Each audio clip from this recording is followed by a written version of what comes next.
La historia de las últimas colonias americanas de España, Cuba y Puerto Rico transcurrió ligada a su industria azucarera, un elemento que fue determinante en la configuración y evolución de sus sociedades y culturas.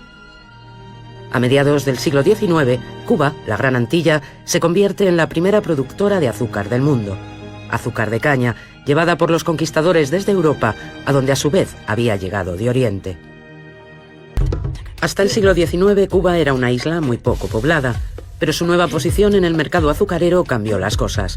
Si a finales del XVIII apenas llegaba a los 200.000 habitantes, casi en la mitad del XIX ya pasaba del millón. La producción de azúcar para los mercados mundiales necesitaba cada vez más mano de obra, y la mejor era la mano de obra esclava, y negra, como se había demostrado ya en las otras Antillas. A finales del XVIII se contabilizan en Cuba algo más de 50.000 esclavos, y en 1841 son casi 450.000. Pero Inglaterra, que había suprimido la trata de esclavos en 1807 y promulgado la abolición de la esclavitud en sus colonias en 1833, presionaba y perseguía a otros países, especialmente a España. Con una Inglaterra vigilante al tráfico ilegal de España, el precio de los esclavos negros cada vez es mayor. Además, empieza a preocupar demasiado el ennegrecimiento de la población, algo que podía poner en peligro los intereses de España en la colonia. En el censo de 1841, por primera vez, no solo la población de color, sino también la población esclava, supera a la de blancos. A todo ello se van a sumar algunas revueltas que resucitan el fantasma de la Revolución haitiana.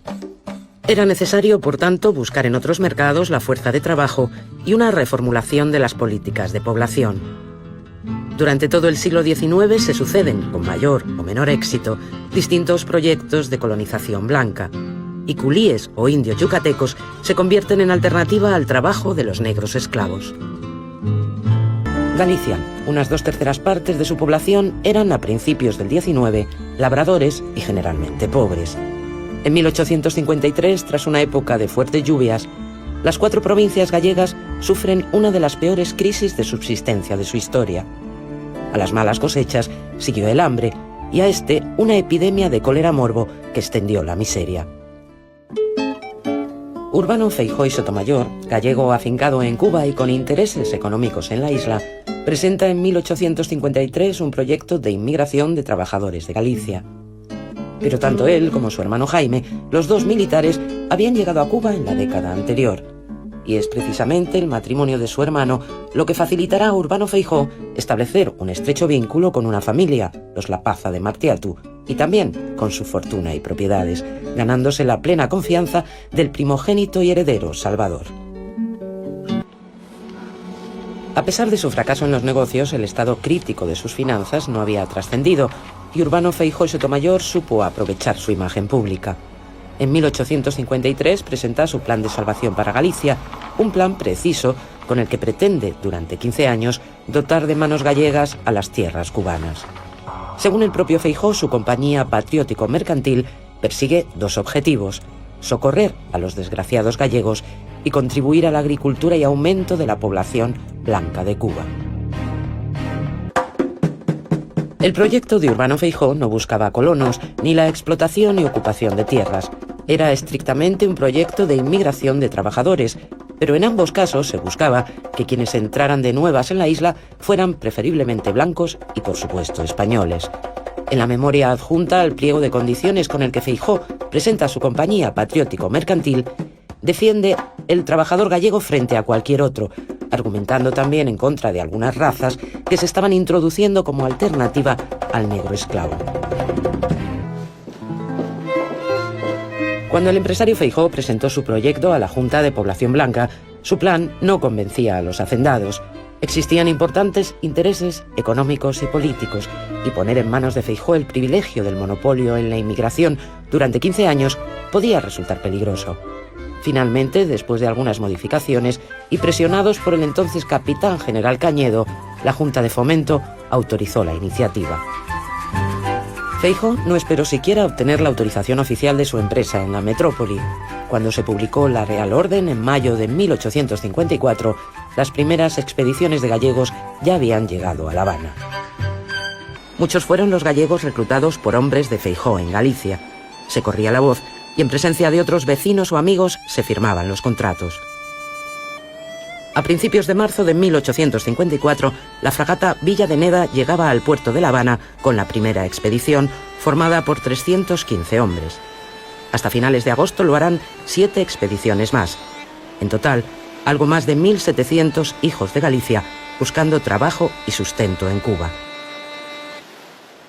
Ellos no romperán el contrato con el empresario, no dispondrán de pasaporte. En tercer lugar, les hace aceptar que estarían sujetos a castigos corporales si incumplían sus obligaciones. Y, por último, les hace aceptar que son conocedores de que su salario mensual, 5 pesos por mes, es inferior al resto de colonos españoles, canarios y peninsulares que hay en Cuba, cuyo salario ronda alrededor de los 10 pesos, pero también es inferior al de los negros emancipados, que cobran entre 15 y 20 pesos. Los gallegos han sido arrancados de sus hogares, engañados con cautelosas y metidas promesas, y han venido a encontrar en Cuba la vergüenza, el engaño, la ignominia y la muerte. Hasta el presente han encontrado la muerte 500 por cálculo aproximado a causa del hambre, y para reprimir este impulso los jefes les mandaron encerrar en fétidas instancias, cargados de grillos y cadenas, desnudos y descalzos.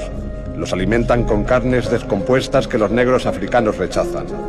Les obligan a trabajar durante la aclimatación 15 horas diarias, por medio del palo, el azote y la espada. Así describía la situación en que se encontraban los trabajadores de la empresa de Feijóo, uno de sus jefes en La Habana, Ramón Fernández Armada.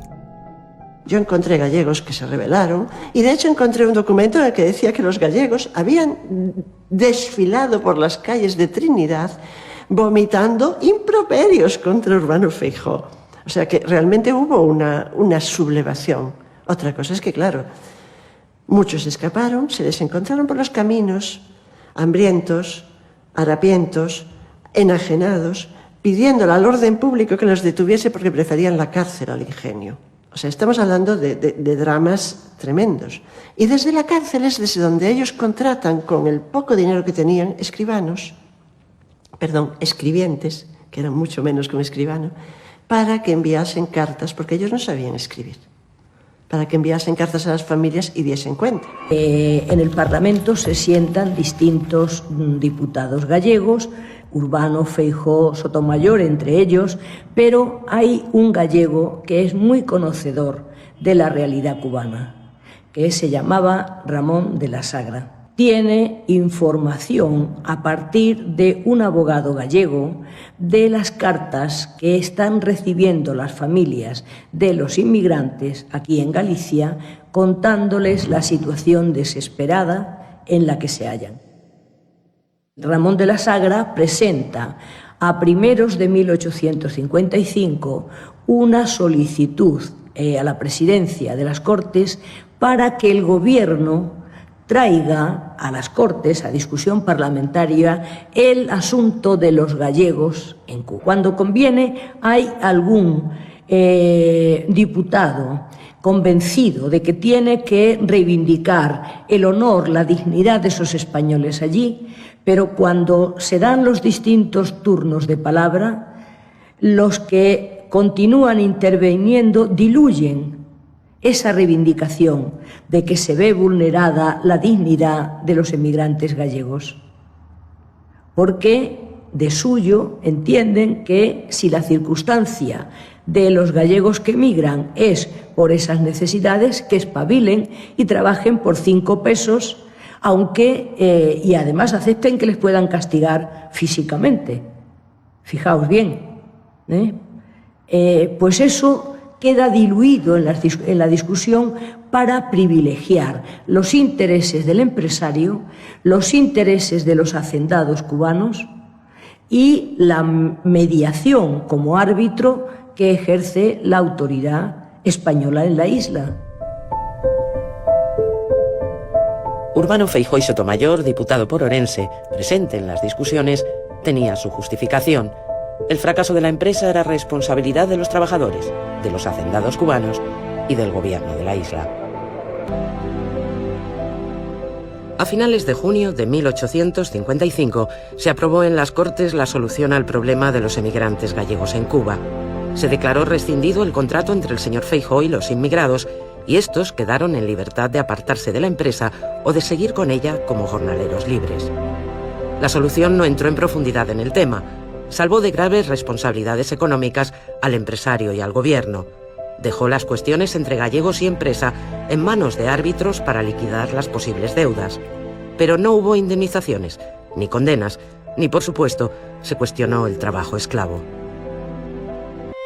Dicen que cuando Feijóo abandonó Cuba y su última aventura empresarial, dejó una situación caótica, gastos sin cubrir y un gran número de demandas, no solo relacionadas con la empresa Patriótico Mercantil, sino también con la administración de las propiedades de los Lapaza de Martiatú. La esclavitud, poco a poco, dejó de ser un gran negocio, pero no fue hasta 1886, ya a las puertas del siglo XX, cuando desapareció legalmente de Cuba con la liberación de los últimos 30.000 esclavos que quedaban en la isla. De aquellos gallegos de Feijóo, más de 1.700, es difícil conocer algo más. Buscar su rastro es tarea casi imposible. La historia nos ha dejado nombres.